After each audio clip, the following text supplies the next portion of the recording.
नमस्कार, मी Vaishali. Market and much more आपल्या सर्वांच्या लाडक्या मराठी यूट्यूब चॅनलमध्ये आपल्या सर्वांचे मी पुन्हा एकदा खूप खूप स्वागत करते. तर फ्रेंड्स, आज मी आपल्यासाठी कुठलाही शॉपिंगचा मार्केटचा व्हिडिओ घेऊन आलेली नाही. तर आज मी आपल्यासाठी घेऊन आलेली आहे हेल्थ विषयीचा व्हिडिओ. तर त्यासाठी आज मी आलेली आहे सरिताज किचनच्या लाकडी घाण्यावर. आणि या ठिकाणी आपण पाहणार आहोत की सरिताज किचनचा जो लाकडी घाणा आहे तिथे वेगवेगळ्या प्रकारचे तेल कसे तयार होतात. तर ते आजच्या व्हिडिओमध्ये मी आपल्याला दाखवणार आहे. आणि आज असा योग आलेला आहे की आपण इथं व्हिडिओ शूटसाठी आल्याच्या नंतर इथे मॅडम पण अवेलेबल झालेले आहेत. आणि आता इथून पुढे मॅडम पण आपल्यासोबत असणार आहेत व्हिडिओमध्ये सगळी माहिती देण्यासाठी. तर नमस्कार मॅडम, आपलं स्वागत आहे आमच्या चॅनलमध्ये.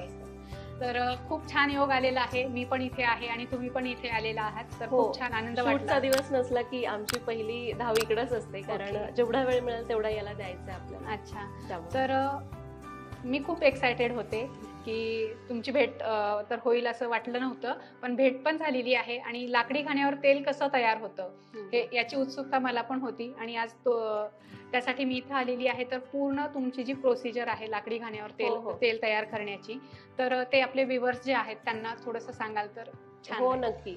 तसं बघायला गेलं तर आम्हाला ट्रान्सपरन्सी ठेवायची आहे, त्यामुळे मी स्वतः सुद्धा जेव्हा वेळ मिळेल त्यावेळी वेगवेगळ्या प्रकारचं तेल कसं तयार होतं यावर व्हिडिओ करत असते.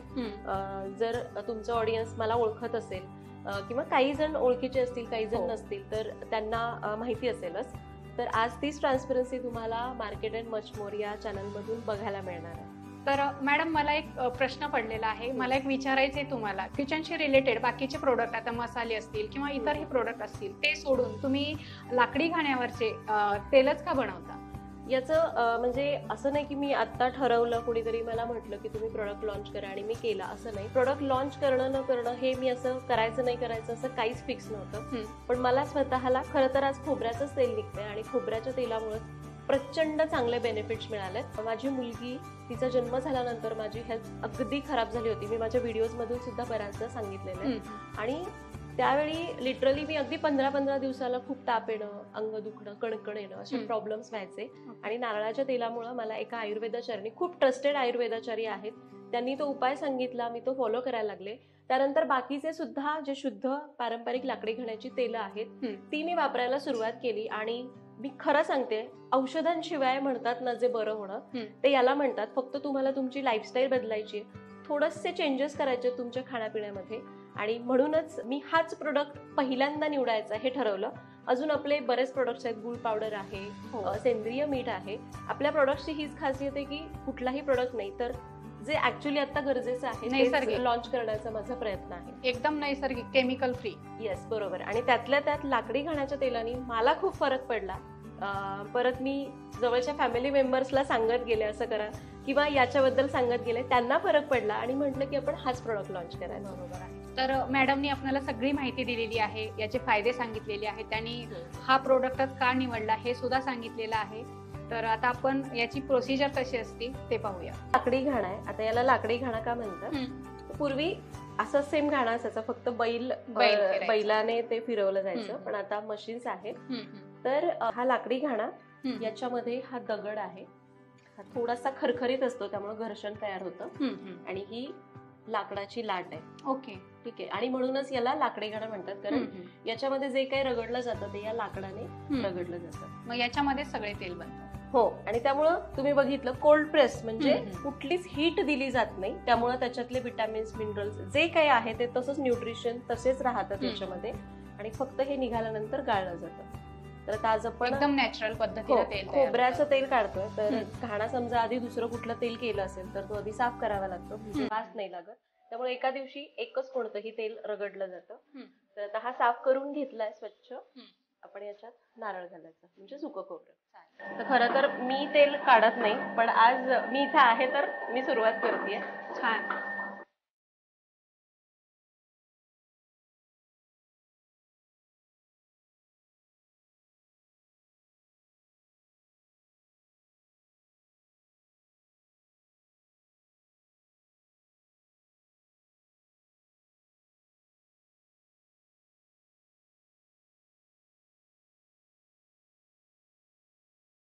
तर आता आपली पहिल्यांदा 10 मिनिटाची प्रोसेस झाली, त्याच्यामध्ये तेल निघालं. तर हे काढून घेतलं की आपण परत एकदा चालू करायचं. अच्छा, म्हणजे किती वेळ लागतो खोबऱ्याच्या तेलात? तसं शेंगदाण्याच्या तेलाला जास्त वेळ लागतो, ऑलमोस्ट 40-45 मिनिट. पण खोबरं अगदी 20 मिनिटात होतं, कारण त्याच्यात खूप तेल भरपूर असतं. अगदी तुम्ही चांगल्या क्वालिटीचं खोबरं असेल आणि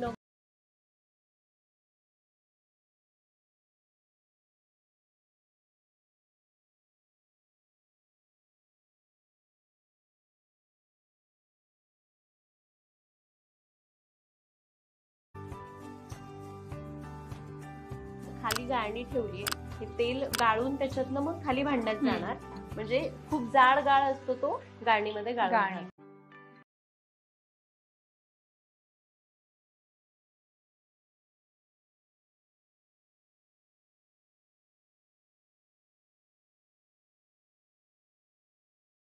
घ्यावं लागतं आणि परत मग उरलेला हा जो चोथा आहे ह्याच्यात अजून भरपूर तेल आहे, हा परत आपल्याला रगडून 10 मिनिट.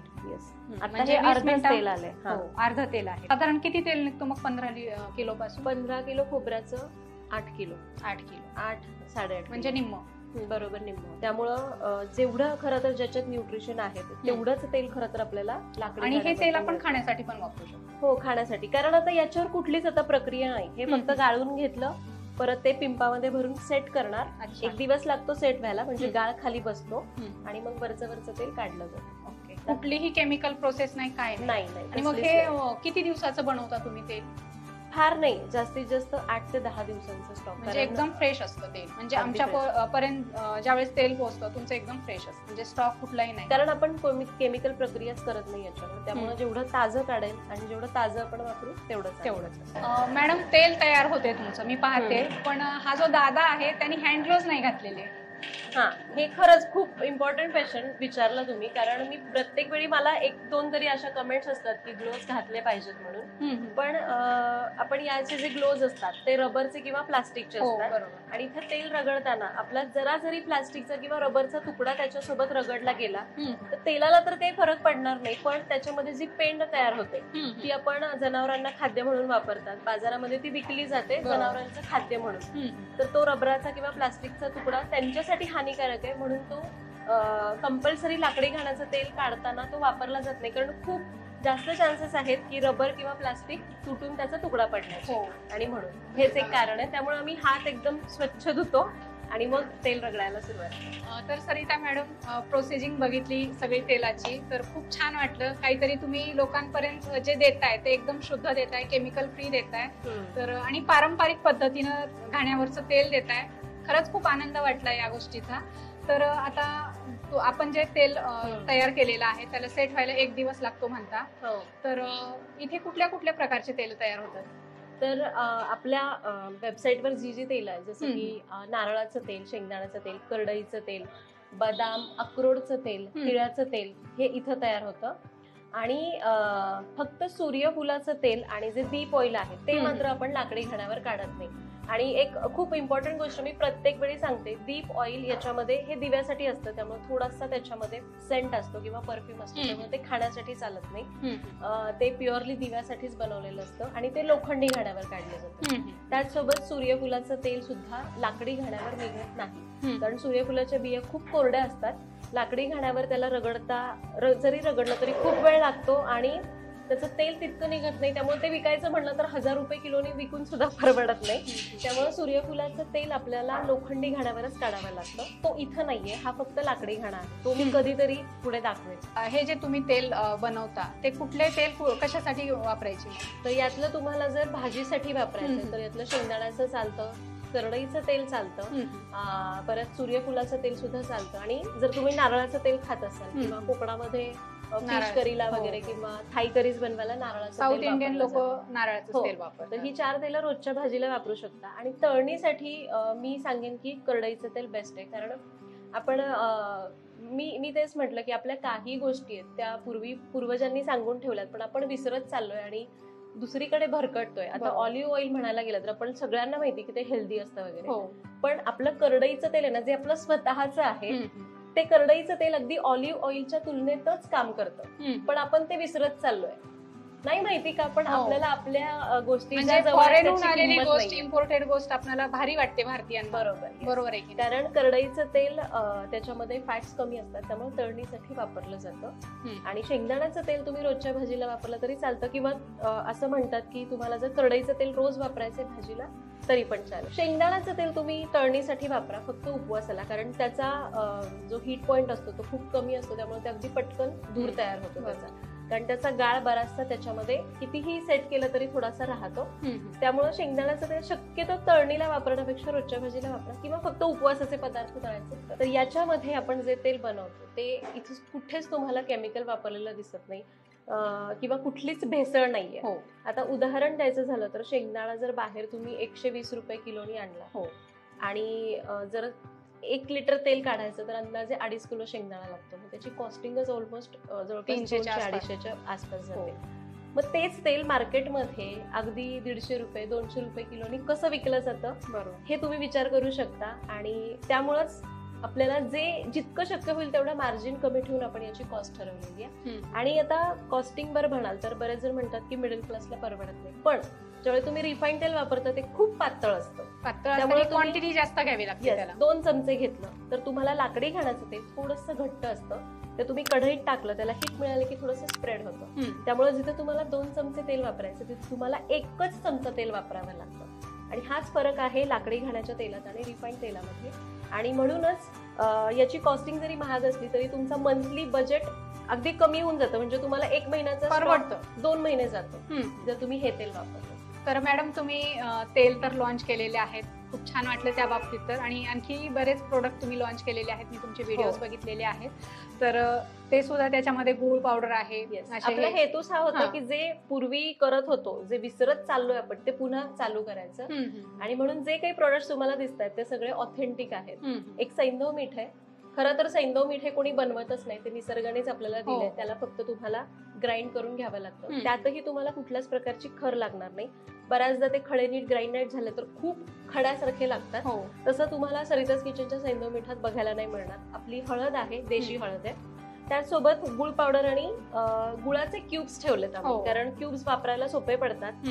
कारण बऱ्याचदा आपण होतो ढेप घेतली जरा जरी पाण्याचा हात लागला तर बुरशी येते, त्यामुळे क्यूब सोपे पडतात वापरायला. आणि लहान मुलांच्या हातात खायला द्यायला पण बरोबर. तुम्ही चॉकलेट देण्यापेक्षा हे इव्हन माझी मनू आणि पार्थ आता हे मी समोर ठेवलं की एक उचलून घेऊन खातात.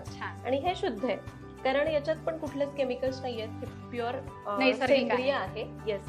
आणि आता फरक काय गुळामध्ये जे बाजारात मिळतो केमिकल वाला त्याच्यात, तर तो गुळ जमा करण्यासाठी किंवा त्याचा कलर फिकट करण्यासाठी केमिकल्स युज केलेले असतात. किंवा काही गुळ तुम्ही बघा खारट सुद्धा लागतो, पण याच्यामध्ये गुळ बनवण्यासाठी तो सेट करताना भेंडीचा रस वापरला जातो. त्यामुळे कुठलेच केमिकल्स नाही आहेत. त्याचसोबत एक छान त्याला सुगंध यावा म्हणून सुंठेचा वापर केला जातो. तर हा फरक आहे. तुम्हाला जेव्हा सुगंध घालायचा तेव्हा तुम्हाला समजेल. तर त्यामुळे प्युअर प्रोडक्ट्स लॉन्च करायचे किंवा प्युअर प्रोडक्ट्सच लोकांना द्यायचे हा एक हेतू आहे, आणि ते पारंपरिक असले. खरंच खूप छान आहे. आणि इथून पुढे पण तुम्ही असेच छान छान नवीन नवीन प्रोडक्ट आमच्यासाठी घेऊन याल, त्यासाठी तुम्हाला शुभेच्छा पण. आणि तुमचं खरंच मनापासून अभिनंदन की तुम्ही काहीतरी पारंपरिक चालू केलेलं आहे प्रोडक्ट. सरिता मॅडम, आपले हे जे प्रोडक्ट आहेत सगळे ऑफलाईन मिळतील की फक्त ऑनलाईनच घ्यायला लागतील? नाही, हे सध्या तरी ऑनलाईनच अवेलेबल आहेत. तुम्ही सरिताज किचनच्या वेबसाईट वरून घेऊ शकता किंवा Amazon वर सुद्धा अवेलेबल आहेत. आणि थोड्याच दिवसात आम्ही फ्लिपकार्टवर पण येतोय, कारण प्रत्येक गोष्टीची एक प्रोसेस असते. हळूहळू एक एक टप्पा आपण पूर्ण करतोय. तर तुम्हाला